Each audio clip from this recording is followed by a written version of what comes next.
தாம் அரசியலுக்கு வராமல் இருந்தால் தினகரனுக்கு இந்த கதியே ஏற்பட்டிருக்காதே என்று தம்மை சந்தித்த நாமக்கல் வழக்கறிஞரிடம் சசிகலா கதறி அழுதிருக்கிறார்.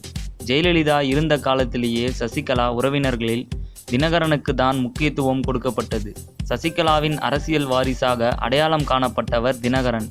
2011ஆம் ஆண்டு முதல் ஜெயலலிதா மறைவு வரை அரசியல் பக்கமே எட்டி பார்க்கவில்லை தினகரன். ஜெயலலிதா மறைவை தொடர்ந்து சசிகலாவுடன் போயஸ் கார்டனில் டேரா போட்டுவிட்டார் தினகரன்.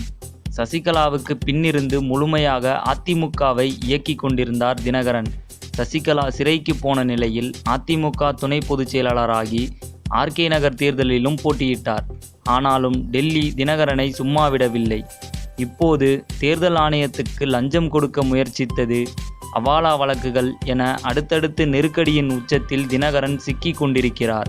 இது தொடர்பாக சிறையில் தம்மை சந்தித்த நாமக்கல் வழக்கறிஞரிடம் குமுறி கொட்டியுள்ளார் சசிகலா. தாம் அரசியலுக்கே வராமல் ஒதுங்கியிருந்தால் தினகரன் இந்த அளவுக்கு துன்பத்தை அனுபவிக்க வேண்டியிருந்திருக்காது. என்னால் தான் தினகரனுக்கு இந்த நிலைமை ஏற்பட்டுவிட்டது என கதறி அழுதிருக்கிறார். சசிகலாவுக்கு அந்த வழக்கறிஞர் தான் ஆறுதல் கூறியுள்ளார். சசிகலாவுடன் சிறையில் இருக்கும் இளவரசியோ எதை பற்றியுமே கவலையில்லாமல் இருக்கிறாராம். சினிமா மற்றும் அரசியல் செய்திகளை உடனுக்குடன் தெரிந்து கொள்ள subscribe to today cinema. Today cinema நேயர்களுக்கு நன்றி, வணக்கம். Please subscribe to today cinema.